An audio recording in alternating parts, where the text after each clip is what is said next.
கோபாலகிருஷ்ண பாரதி எழுதின ஒரு பக்தி மகாகாவியம் அப்படின்னு சொல்லலாம்.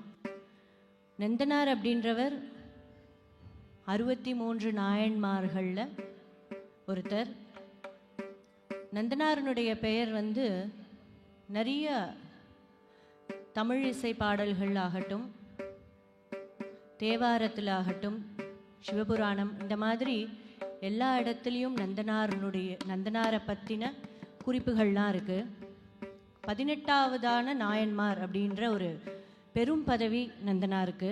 அப்பேற்பட்ட ஒரு சிவபக்தர் நந்தனார். செம்மையே திருநாளை போவாருக்கு அடியேன் அப்படின்னு சுந்தரர் பெருமான் தேவாரத்தில் நந்தனாரை பெருமைப்படுத்துகிறார். நம்பியாண்டார் நம்பி அவர் அருளி செய்த திருத்தொண்டர் திருக்காப்பு அப்படின்ற திருத்தொண்டர் திருவந்தாதி அப்படின்ற அவர் அருளி செய்த பாடலில் நந்தனார் பற்றின குறிப்புகள் இருக்குது. சேக்கிழார் எழுதிய பெரிய புராணத்தில் நந்தனார் பற்றின குறிப்புகள் இருக்குது.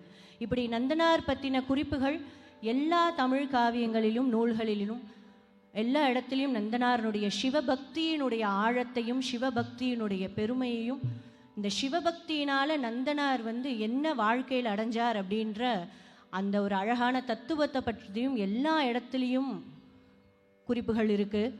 அதையெல்லாம் அடிப்படையாக வச்சு கோபாலகிருஷ்ண பாரதி 18ஆம் நூற்றாண்டு 1811 பீரியடில் நந்தனார் சரித்திரத்தை தமிழிசை காவியமாக அருளி செய்தார் அப்படின்னு சொல்லலாம். தமிழிசை அப்படின்னு நான் ஏன் அதை ஸ்பெசிஃபிக்காக சொல்கிறேன் அப்படின்னா, தமிழ் அப்படின்னாலே தொன்மையான ஒரு மொழி, மிகவும் அழகான ஒரு மொழி.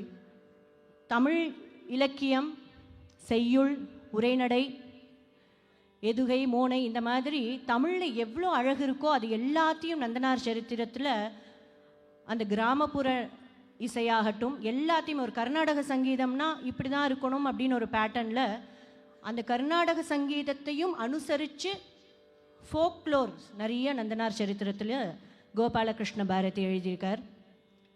ஒரு பக்கம் தமிழுக்கு பெருமை சேர்த்திருக்காருன்னு சொல்கிறப்போ, இன்னொரு பக்கம் மியூசிக்கலாக பார்த்தோன்னா எல்லா வகையான ராகங்களையும் கையாண்டிருக்கார், எல்லா வகையான தாளங்களையும் கையாண்டிருக்கார். அதெல்லாம் ரொம்ப கஷ்டம். அதெல்லாம் 18th செஞ்சுரியில் இது தமிழுக்கும் பெருமை சேர்த்து, மியூசிக்காலஜி இசையியல் மூலியமாகவும் அதுக்கு பெருமை சேர்த்து அவர் படைத்த மிகப்பெரிய பக்தி காவியம் நந்தனார் சரித்திரம்.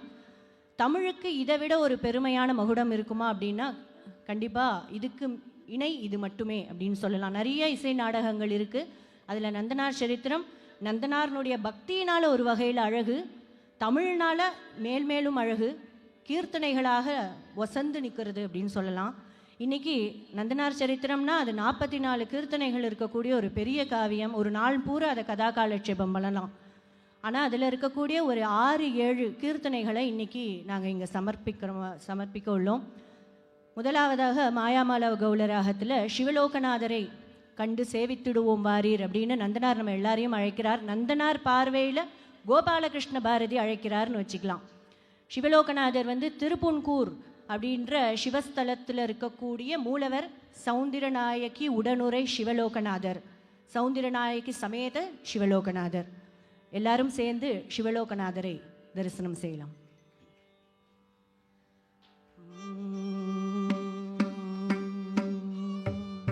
சிவலோகநாதரை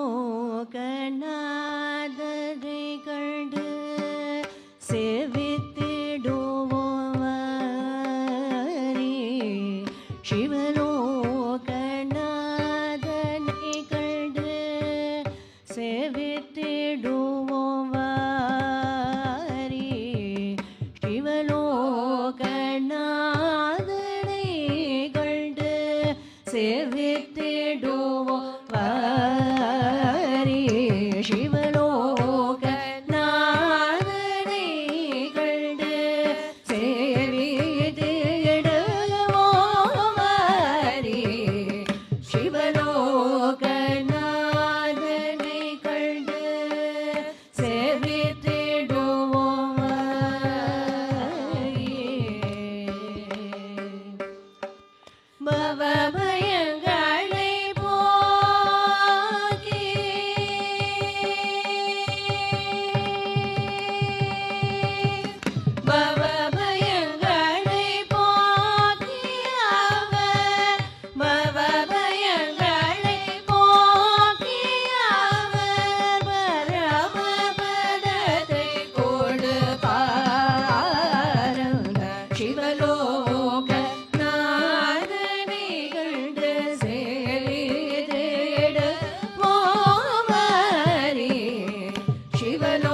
சுகத்தை நினைந்தோ அரண் திருவடி மறந்தோ கற்பிதமான பிரபஞ்சமிது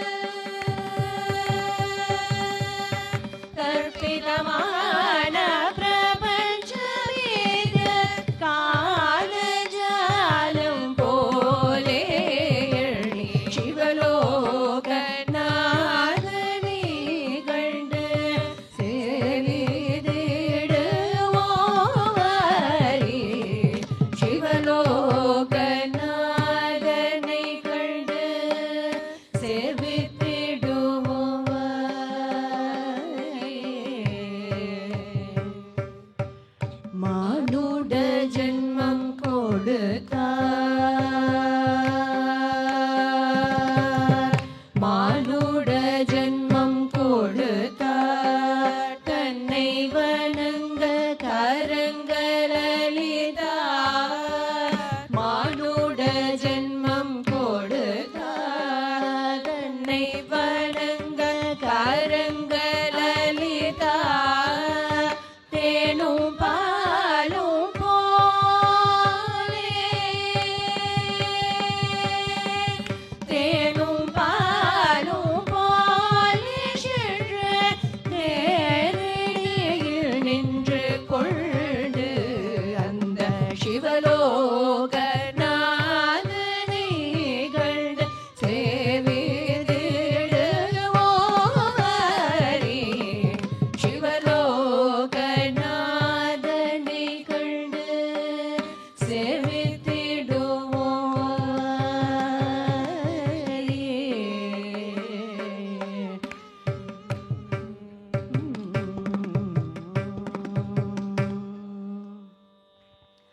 இப்படியாக ரொம்ப உற்சாகமாக எல்லாரையும் கூப்பிடுறார் கோபாலகிருஷ்ண பாரதி. நந்தனாருடைய பார்வையில் சிவலோகநாதருடைய தரிசனம் எப்படி இருக்கும்? ஒரு அற்ப சுகத்துக்காக அரண் திருவடியை மறந்தோமப்பா. மானுட ஜென்மத்தை எதுக்கு கொடுத்து 2 கரத்தை கொடுத்தார்? உன்னை சேவிக்கிறதுக்கு தானே. இப்படி எல்லாத்தையும் மறந்துட்டு ஒரு அற்ப சுகத்துக்காக இந்த வாழ்க்கையை நடத்தின்னு இருக்கோமப்பா அப்படின்னு கோபாலகிருஷ்ண பாரதி பாடுறார். இதுக்கு அடுத்ததாக ஒரு செய்யுள் ஒன்று. இந்த பக்தி காவியமே முதல் புன்னாகவராளி ராகத்தில் ரொம்ப அழகாக ஆரம்பிக்கிறார் கோபாலகிருஷ்ண பாரதி. இது பேர் ஆதனூர் சேரி வர்ணனை அப்படின்னு இது பேர். ஆதனூர்னா நந்தனார் வாழ்ந்த ஊர் ஆதனூர். அங்கே இருக்கக்கூடிய சேரி எப்படி இருந்தது? சேரினா எப்படி இருக்கும்? சேரு சகதியுமாக இருக்கும். எங்கே பார்த்தாலும் நாய்கள் குறைச்சின்னு இருக்கு. அங்கங்கே நண்டோட கூடு, எலும்பு துண்டுகள், அந்த எலும்பை கொத்தின்னு போகிறதுக்கு பருந்து இந்த மாதிரி ஒரு மாதிரி கண்டியூசிவ் இல்லாத ஒரு என்விரான்மெண்ட். அந்த இடத்துல ஒரு மாட மாளிகை இல்லை, ஒரு குடிசை. அப்படியே எங்கே பார்த்தாலும் தண்ணி ஒழுகின்ற ஒரு மாதிரி, எந்த வகையிலும் ஒரு மனுஷன் இருக்க முடியாதுன்ற மாதிரியான ஒரு இடத்துல நந்தனார் இருக்கார் அப்படின்ற இந்த சேரி வர்ணனையில் கோபாலகிருஷ்ண பாரதி எழுதுகிறார். அதில் ஒரு அழகு என்ன அப்படின்னா, இவ்வளோ இந்த மாதிரியான ஒரு மோசமான சூழ்நிலையில் கூட நம்மலாம் இருந்தால் என்ன, ஒரு சின்ன கஷ்டம் வந்தாலே நம்மளுக்கு சரி நம்மளை போய் இந்த பகவான் இப்படி போட்டு பார்க்குறானேன்னு உடனே நம்ம அவனை தான் திட்டுவோம். ஆனால் இந்த இடத்துல கூட நந்தனார் மனசில் அந்த பகவான் மேலே அப்படி ஒரு பக்தி. இப்படி ஒரு வாழ்க்கையை நீ எனக்கு மானுட ஜென்மத்தை கொடுத்து 2 கையை கொடுத்துருக்க, இதை விட நான் உன்கிட்ட என்னப்பா கேட்பேன் அப்படின்ற மாதிரி நந்தனார் நினச்சிக்கிறதா இந்த சேரி வர்ணையில் வருது. அதனால் இவ்வளோ மோசமான சூழ்நிலையில் நந்தனார் இருந்தால் கூட அவர் சிவபக்திக்கு இணங்கி சிவபெருமானும் அங்கே வரார் அப்படின்றது இந்த பாட்டில் கோபாலகிருஷ்ண பாரதி.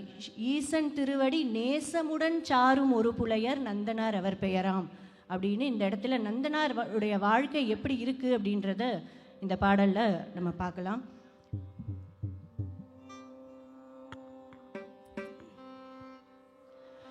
பழனமருங்கனையும் புலை பாடியது கோரை வீடுதலில் பழனமருங்கனையும் புலை பாடியது கோரை வீடுதலில் சுரையோ படர்ந்திருக்கும் அதை சுற்றிலும் நாய்கள் குறைத்திருக்கும் பருந்தோடி வட்டமிடும் இளம் பச்சை பேச்சிலை மேல்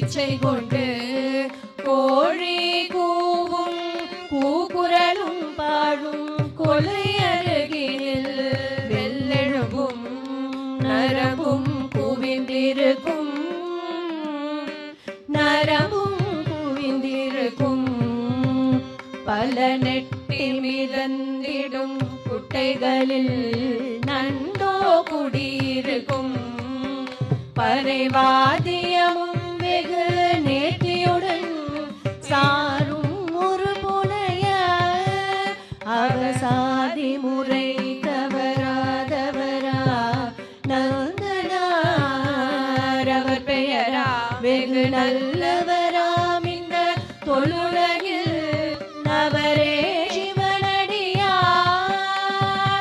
அவரே சிவனடியார் அவரே சிவனடியார்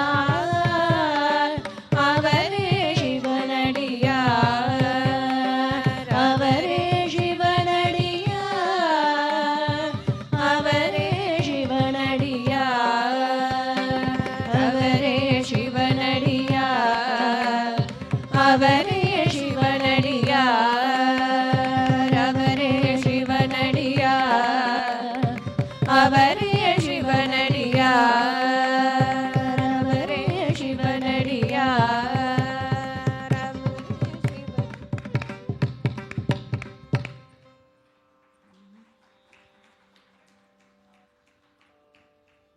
அடுத்ததாக ஆதனூர் அப்படின்ற ஊரில் நந்தனார் வாழ்ந்தார்ன்றது பார்த்தோம். ஆதனூர் பக்கத்திலேயே திருப்புன்கூர் அப்படின்ற ஒரு சிவஸ்தலம் ரொம்ப அற்புதமான புராணத்தை தாங்கி இத்தனை நூற்றாண்டுகள் கழிச்சும் நம்ம தர்மத்துக்கு சாட்சியாக நிற்கிற ஒரு கோயில் அப்படின்னா திருப்புன்கூர் சிவன் கோயில். உங்களில் நிறைய பேர் பார்த்துருக்கலாம்.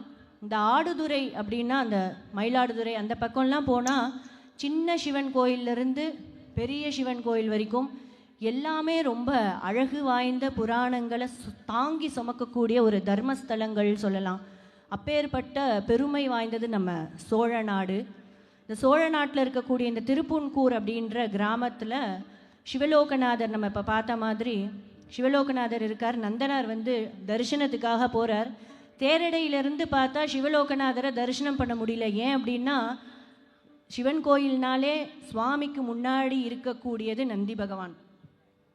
ஏன்னா நந்தி பகவானுக்கு அப்படி ஒரு ஓனர்ஷிப் சிவபெருமான் மேலே. இப்போ திருவண்ணாமலைக்கெலாம் போனால் அந்த கிரிவல பாதை ஃபுல்லாக பார்க்கும்போது எங்கே பார்த்தாலும் நந்தி பகவான். ஏன்னா அந்த திருவண்ணாமலையே சிவபெருமான் அப்படின்றதுனால அந்த கிரிவல பாதை ஃபுல்லாக சுற்றிலும் நந்தி பகவான் ஆக்கிரமிச்சுட்டு இருப்பார். அப்பேற்பட்ட ஓனர்ஷிப் நந்தி பகவானுக்கு சிவபெருமான் மேலே. ஆனால் அந்த இடத்துல ஆதனூரில் இருக்கக்கூடிய இந்த திருப்புன்கூரில் ஓனர்ஷிப் யார் எடுத்துக்கிறார்? நந்தனார். இந்த ஒரு இன்சிடெண்ட்டில் அது நிரூபமாகிறது. தேரடையிலேருந்து பார்க்குறார், அவருக்கு சிவலோகநாதரை பார்க்க முடியல. இங்கேருந்து சிவபெருமான் கிட்ட கோரிக்கை வைக்கிறார், ஏன்பா நான் தேரடியிலேருந்து உன்னை பார்க்குறேன், என்னால் உள்ளேயும் வர முடியாது, நடுவில் மாடு ஒன்று படுத்துன்னு இருக்கேன், நான் எப்படி உன்னை பார்க்குறது, எப்படி உன்னோட தரிசனம் எனக்கு கிடைக்கும் அப்படின்னு நினைக்கிற மாத்திரத்தில் இங்கே இன்னொரு அழகு என்னென்னா, இத்தனை வரைக்கும் கோபாலகிருஷ்ண பாரதி நந்தனார் சிவன் மேலே எவ்வளோ பிரியமாக இருந்தார்னு ஒரு பாடல்லையும் பார்த்துட்டே வரோம். ஆனால் இந்த ஒரு இடத்துல சிவபெருமான் நந்தனாருக்காக பாடுறாராம், நந்தனாருக்காக பேசுகிறார் நந்தி பகவான் கிட்ட. அப்பா இவ்வளோ ஒரு சத்தியவான் வந்திருக்கான், அவன் எவ்வளோ பெரிய பக்தி தெரியுமா அவனுக்கு என் மேலே, அவனுக்கு தரிசனம் நான் கொடுக்கலன்னா நான் மகா பாவி ஆயிடுவேன். அவன் கோவப்பட்டுட்டான் அப்படின்னா ஒன்னாலையும் தாங்க முடியாது, நானும் தாங்க மாட்டேன், இந்த ஜெகமே தாங்காது. சற்றே விலகி இரும் பிள்ளாய் நந்தனாருக்கு சன்னிதானம் மறைக்குதாம் அப்படின்னு பாடின மாத்திரத்தில் நந்தி பகவானும் நகர்ந்துடுறாராம். இன்றைக்கும் நம்ம திருப்புன்கூர் போனால் தேரடியில் நந்தனாருக்கு சந்நிதி உண்டு. நந்தனாருடைய சந்நிதியிலேருந்து சிவலோகநாதரை நந்தி பகவான் அப்படி மறைச்சி தள்ளி நின்ற மாதிரியான ஒரு தரிசனம் நம்மளுக்கு இன்றைக்கும் கிடைக்கிறது. அப்படின்னா இத்தனை வருஷம் இத்தனை நூற்றாண்டு கழிச்சும் இப்படியெல்லாம் பக்திமான்கள் இருந்தால், பக்தி பண்ணினா பகவானும் இறங்கி அனுகிரகம் பண்ணினான்றதுக்கு சாட்சி இதெல்லாம். சற்றே விலகிரும் பிள்ளாய் சன்னிதானம் மறைக்குதாம். இதை உரைநடை ஃபார்மேட்டில் எழுதியிருக்கார் கோபாலகிருஷ்ண பாரதி.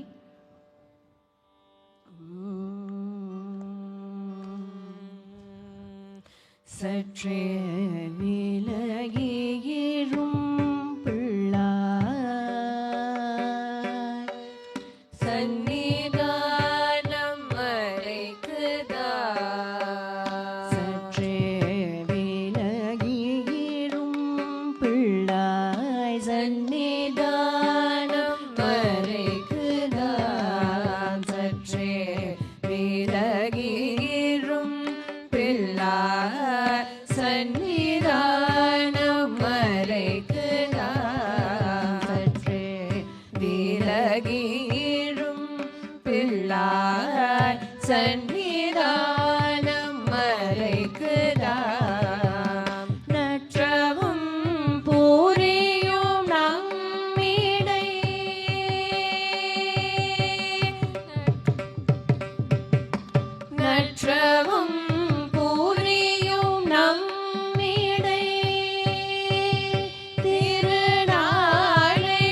பிள்ளாய் சந்நிதானம் மறைக்குதாம் சாதி முறைமை பேசுறான் தன்னை இகழ்ந்து இயேசுரான் சாதி முறைமை பேசுறான் தன்னை இகழ்ந்து இயேசுரான் கோதிலா குணமுடையோ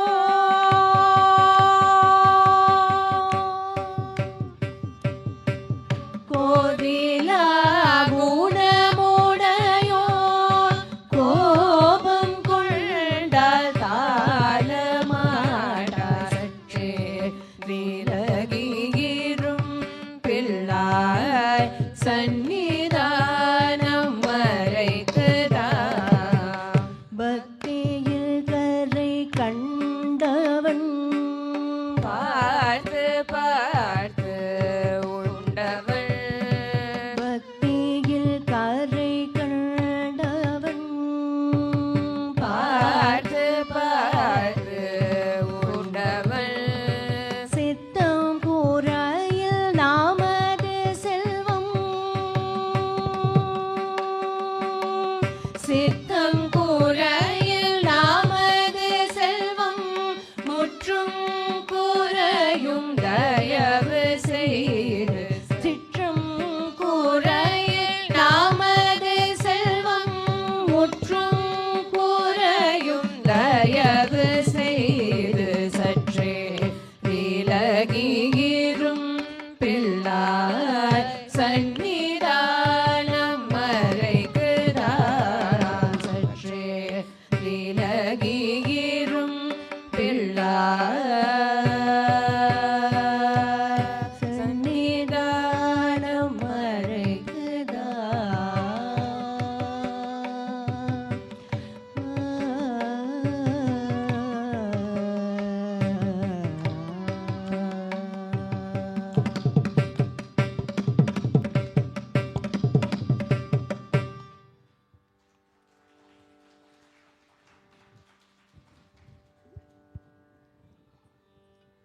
அடுத்ததாக நந்தனாரனுடைய வாழ்க்கை சரித்திரத்தில் அவருக்கு ஒரே குறிக்கோள் நம்ம பார்த்தது, அவருக்கு சிதம்பரத்துக்கு போகணும். சிதம்பரத்துக்கு போகணும் அது மட்டும்தான். அது எப்பேற்பட்ட தரிசனம், சிதம்பர தரிசனம் எல்லாருக்கும் கிடச்சிடுமா? நந்தனார் போகணும் ரொம்ப ஆசைப்படுறார். சிதம்பரம் போகணும் அப்பா அப்படின்னு அவர் வேலை செய்கிற இடத்துல அந்த வேதியர்கிட்ட போய் கேட்குறார், சுவாமி நான் சிதம்பர தரிசனத்துக்காக போகணும், எனக்கு கொஞ்சம் விடுப்பு கொடுக்குறேலாம், நான் போகணும்னு ரொம்ப மன்றாடி கேட்குறார். ஆனால் ரொம்ப ஏளனப்படுத்தப்படுறார் நந்தனார். சிதம்பரத்துக்கு நீ போகணும்னு நினைக்கலாமா? நீ எல்லாம் சிதம்பரத்துக்கு போகணும்னு நினைக்கலாமா? அது எப்பேற்பட்ட தரிசனம் அப்பா, அது உனக்கு கிடைச்சிடும் நீ நினைக்கிறியா? எத்தனை பெரிய யோகிகள் கனகமகா முனிகள்லாம் தலைகீழாக நின்று தவம் பண்ணியும் கிடைக்காத தரிசனம் அந்த சிவ தரிசனம். அந்த முக்தி அப்படின்ற நிலை கிடைக்கணும்னு நினச்சா மட்டும்தான் அந்த தரிசனமே நம்ம கண்ணில் படுமா, சிதம்பர தரிசனம். அப்பேற்பட்ட ஒரு தரிசனத்தை நீ பார்க்கணும்னு நினைக்கிறியா அப்படின்னு ரொம்ப மட்டம் தட்டுறார். அதோட சேர்த்து உன்னை பார்த்தாலும் பாவமாக தான் இருக்குது, நீ போகணும்னு நினைக்கிற, அதுக்கு வேணால் ஒரு விஷயம் பண்ணு, நீ இங்கே அறுவடை காலம் முடித்தோடனே நீ சிதம்பரம் போயிட்டு வா அப்படின்றார். அது வந்து அவ்வளோ ஈஸி இல்லை அப்படின்றது நம்ம எல்லாருக்கும் தெரிஞ்ச ஒரு விஷயம். அந்த சரித்திரத்தை படிக்கிறப்போ நம்ம கண்ணில் அப்படி தண்ணி வரும். இப்போ டியூ டு டைம் கன்ஸ்ட்ரெயின் நான் கொஞ்சம் ரொம்ப அதை ஷார்ட் பண்ணியிருக்கேன். அவர் சொல்கிறார், இந்த மிளகா எல்லாம் இருக்கு இல்லையா தோட்டத்தில், ஏக்கர் கணக்கில் மிளகா விதைச்சிருக்கேன், இந்த மிளகாலாம் வந்து பூ விட்டு அது காய் காய்ச்சி அது பழுத்ததுக்கப்புறம் அதை வந்து காய வச்சதுக்கப்புறமா நீ சிதம்பரத்துக்கு போயிட்டு வா அப்படின்றார். ஒரு நாள் லீவு கேட்டதுக்கு இவ்வளோ பெரிய டாஸ்க்கு கொடுத்துட்றார். நந்தனாருக்கு வந்து சரி ஏதோ நம்மளுக்கு போன்னு சொல்லிட்டாரே அப்படின்னு அவருக்கு ஒரே சந்தோஷம். அதே மாதிரி நெற்மணிகள்லாம் இன்றைக்கி தான் பூ விதைச்சிருக்கா, இதெல்லாம் வந்து நாளைக்கு அது வந்து அறுவடை காலம் வந்ததுக்கப்புறமா போகும். இதெல்லாம் ஒரு நாள் நைட்டில் நடந்துடுறதாமா அந்த இடத்துல. மறுநாள் காலம்பரை வந்து சுவாமி சிதம்பரம் போகணும்னு சொன்னேலே, நீங்கள் இதெல்லாம் முடிக்க சொன்னேன், எல்லாம் முடிச்சிட்டேன் பாருங்க அப்படின்னோடனே அவர் வந்து பார்க்குறார். வேதியருக்கு ஒரே ஆச்சரியம், என்னப்பா மிளகா அதுக்குள்ளே எப்படி உனக்கு பூ பூத்து காய் வந்து பழம் பழுத்து காஞ்சும் போயிடுத்தா? உன்னை நான் சாதாரணமாக எடை போட்டுட்டேன், உன்னோட பக்தி, நீ சிதம்பரத்தை பார்க்கணும்னு நினைக்கல, அந்த சிதம்பர சுவாமி உன்னை பார்க்கணும்னு நினச்சிட்டாரு. அதனால தான் இது எல்லாம் ஒரே நாளில் எல்லாம் முடிஞ்சிடுது பத்தியா, நீ போயிட்டு வா அப்படின்னு பாடுறார். இந்த 2 இன்சிடெண்ட்டுக்கும் 2 பாட்டு உண்டு, அது 2யும் நான் சேர்த்து பாடிடுறேன். ஆனால் இது 2 வேறு வேறு இன்சிடெண்ட், 2 வேறு வேறு பாட்டு வந்து பாரதி எழுதியிருக்கார். அதுக்கு ஜஸ்டிஃபிகேஷன் கொடுக்கணும், அது தனித்தனியாக பாடாமல் அதை சேர்த்து பாடிடுறோம்.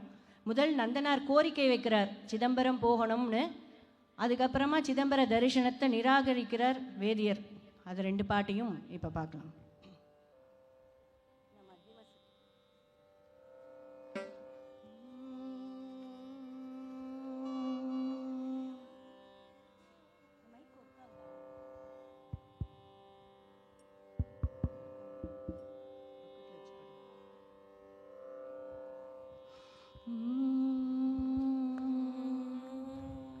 சிதம்பரம் போகாமல் இருப்பேனோ, செல்வத்தை வீணாக்கி கெடுப்பேனோ. சிதம்பரம் போகாமல் இருப்பேனோ, செல்வத்தை வீணாக்கி கெடுப்பேனோ. ஆசையும் நேசமும் ஆனந்தமங்கே, ஆசையும் நேசமும் ஆனந்தமங்கே. பேசலும் பாசலும் பிதற்றலும் இங்கே, பேசலும் பாசலும் பிதற்றலும் இங்கே. சிதம்பரம் போகாமல் இருப்பேனோ, சென்மதை வீணாக்கி கெடுப்பேனோ.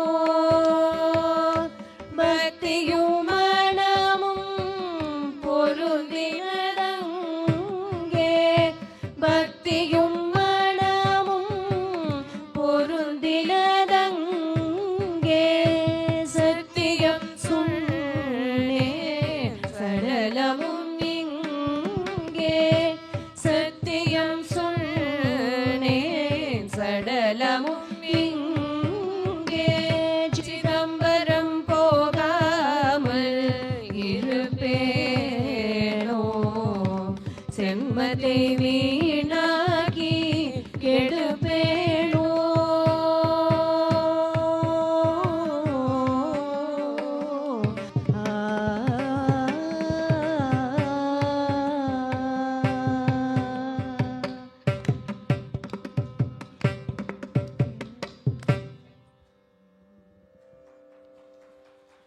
அடுத்ததாக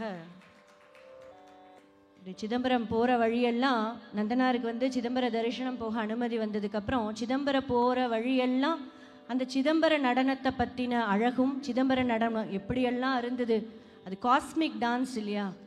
இன்றைக்கும் நம்மளுக்கு அதனுடைய இது தெரியுதோ இல்லையோ, ஐரோப்பிய நாடில் இருக்கக்கூடிய அணு ஆராய்ச்சி மையத்தினுடைய என்ட்ரன்ஸில் நம்ம நடராஜ சுவாமி கம்பீரமாக நிற்கிறார். எங்கே? இந்தியாவில் கிடையாது, யூரோப்பில். அப்போனா அந்த ஒரு நடனம் வந்து எப்பேற்பட்ட நடனமாக இருந்தால், அதுக்குள்ளே எத்தனை ஒரு தத்துவம் இருந்திருந்தால் அது வந்து உலகளாவிய நாடுகளால் அங்கீகரிக்கப்பட்டிருக்கு. அப்படி அவா யார் நம்மளை ரெக்கக்னைஸ் பண்ணுறதுக்கு, நம்ம சுவாமியை ரெக்கக்னைஸ் பண்ணுறதுக்கு? அங்கீகாரம்னு சொல்ல முடியாது, உணர்ந்திருக்கான்னு சொல்லலாம். They have realised that this has some science in it அப்படின்னு. அது சின்னதாக நான் சொல்லிடுறேன் நேரமின்மை காரணத்தினால. சிதம்பரம் ஏன் அவ்வளோ பெருசுன்னா, அது ஆகாயம், பஞ்சபூத ஸ்தலங்கத்தில் ஆகாயத்தை ரெஃபர் பண்ணக்கூடிய ஒரு ஸ்தலம். ஆகாயம் ஏன் ஆகாயம்னா, எங்கேயுமே இருக்கக்கூடியது ஆகாயம்தான். எங்கே பார்த்தாலும் தேர் வில் பி ஸ்கை. அதே மாதிரி சுவாமி எங்கேயுமே இருப்பார் அப்படின்றதுக்கு அது ஒரு சாட்சியாக நிற்கிறது சிதம்பர சுவாமி. தன்னுடைய இடது கையில் ஒளி, லைட், வலது கையில் உடுக்கை, ஒளி, சவுண்டு. தன்னுடைய இடது காலில் நீர், வாட்டர். தன்னுடைய ரைட் லெக், வலது காலில் நிலத்தை ஊனி நிற்கிறார், பூமி. இப்படி பஞ்சபூதங்களையும் தன்னுடைய அடக்கிண்டு, தன்னுடைய சிரசில் அக்னி, தன்னை சுற்றி இருக்கக்கூடியது அது அந்த பிரபஞ்ச வடிவம், பிரணவ வடிவம், பிரபஞ்ச வடிவம். தன்னுடைய காலில் மிதிச்சு நம்ம எல்லாம் அரக்கன்னு சொல்கிறோம், ஒரு டிமான்னு. ஆனால் அது அரக்கன் அப்படின்றது நம்மளுக்குள்ளே இருக்கக்கூடிய அந்த அகம்பாவம் அப்படின்னு நம்ம எடுத்துக்கலாம், அப்படி தான் எடுத்துக்கணும். இப்படி இந்த பிரபஞ்சத்தை நீ இந்த பார்க்குற இந்த தரிசனத்தை பார்க்கும்போதெல்லாம் நம்மளுக்கு என்ன ஞாபகம் வரணும் அப்படின்னு சொல்கிறார் கோபாலகிருஷ்ண பாரதினா, இத்தனையும் தாங்கின்னு இருக்கேன் நான், நீ என்ன தரிசனம் பண்ணுறப்போ அகம்பாவம் என் காலுக்கு கீழே, அதை எடுத்து வச்சுட்டு நீ என்கிட்ட வா அப்படின்றத உணர்த்துற வகையாக சுவாமி அப்படி நிற்கிறார் ஜம்முன்னு கனக சபேஷன் சிதம்பரத்தில். அந்த ஜம்முன்னு இந்த ஆட்டத்தை கோபாலகிருஷ்ண பாரதி நந்தனார் ஆடிண்டே போகிறாராம் சிதம்பரத்துக்கு. நீ போயிட்டு வானோடனே சின்ன குழந்தை லீவுன்னு சொன்னோடனே ஸ்கூல் விட்டு வர மாதிரி ஆடிண்டே போகிறார். அந்த பாட்டை இப்போது நம்ம அனுபவிக்கலாம். தாத்தையழ்றாடுவார் தத்தித்தையழ்றாடுவார், தாத்தையழ்றாடுவார் தத்தித்தையழ்றாடுவார், தாத்தையழ்றாடுவார் தத்தித்தையழ்றாடுவார். தீம் தரிடதோம் என்றாடுவார் அவஜம் தரிடதோம் என்றாடுவார், தீம் தரிடதோம் என்றாடுவார் அவஜம் தரிடதோம் என்றாடுவார். ஆடுவார் ஆடுவார் ஆடுவார் ஆடுவார்.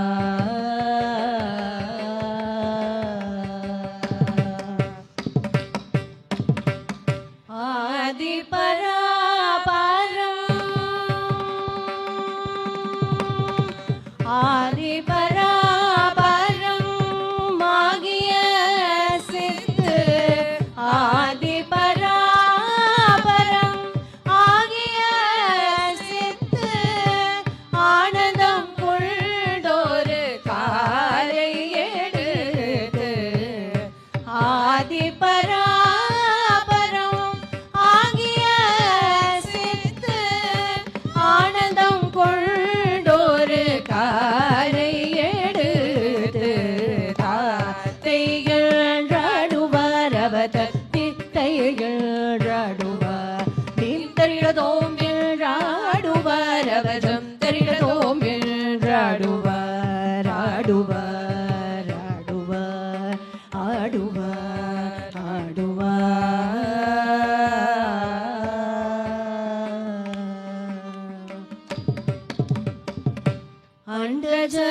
அண்டஜராச்சரம் எங்கும் நடுங்க, ஆதிசேடனார்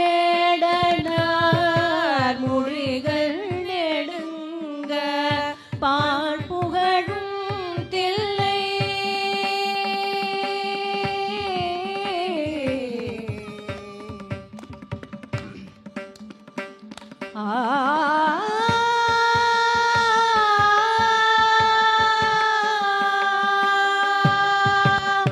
பாழ்புகழும் தில்லை சிதம்பரநாதர்,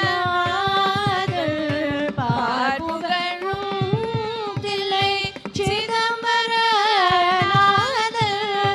பாலகிருஷ்ணர் பணிந்தேற்றிய பத கோபாலகிருஷ்ணர் பணிந்தேற்றிய பத, தாத்தையழ்றாடுவார் அவதத்தித்தையழ்றாடுவார், தீம் தரிடதோம் என்றாடுவார் அவதம் தரிடதோம் என்றாடுவார். ஆடுவார் ஆடுவார்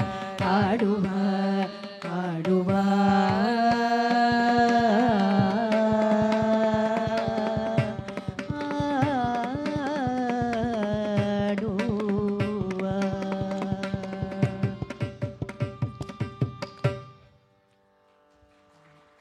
இப்படியாக சிதம்பரம் போய் சேர்ந்துடுறார் நந்தனார்.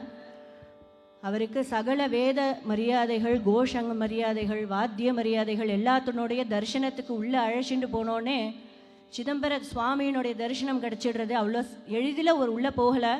அக்னி பிரவேசனம்லாம் பண்ணி உள்ளே போயிடுறார். அவ்வளோ சுத்தமாக பரிசுத்தமான ஆத்மா உள்ளே போய் நமஸ்கரிக்கிறார். அப்பா உன்னோட தரிசனம் கிடச்சிடுத்து, இதை விட நான் என்ன கேட்க போகிறேன். ஜோதி ரூபமாக நந்தனார் சிவபெருமானோட ஐக்கியமாயிடுறார். அப்போது 7வது நூற்றாண்டில் நடந்த சரித்திரம் 17ஆவது நூற்றாண்டில் காவியமாறுது. இன்றைக்கும் 21ஆவது நூற்றாண்டில் 25 வருஷம் கழிஞ்சு இன்றைக்கும் இது வந்து பிரபலமாயின்றிருக்கு. இன்றைக்கும் இது பாடுறப்போ கேட்குறப்போ சொல்கிறப்போ ஆனந்தம் வருதுன்னா அந்த நந்தனாரனுடைய பக்தி அவ்வளோ அழகு. கோபாலகிருஷ்ண பாரதி அதை மெருகூட்டுற வகையில் அதை இன்னும் அழகாக்கிக்கிறார். நந்தன் சரித்திரம் ஆனந்தம், நந்தன் சரித்திரம் ஆனந்தம், நந்தன் சரித்திரம் ஆனந்தம், ஆனாலும் அதிகம் பக்தி ரசகதம் சொல்ல சொல்ல நந்தன் சரித்திரம் ஆனந்தம், நந்தன் சரித்திரம் வெகு அந்தம், சிவனார்க்கு சொந்தம் தோன்றையும் பவபந்தம், கேட்ட பேரு நந்தன் சரித்திரம் ஆனந்தம். அண்டர் கொண்டாடும் சோழ மண்டல நாதனை சூழ கொண்ட மேநாட்டில் விண்ட ஆதனூரில் வாழ்ந்தன் சரித்திரம் ஆனந்தம் ஆனந்தம் ஆனந்தம்.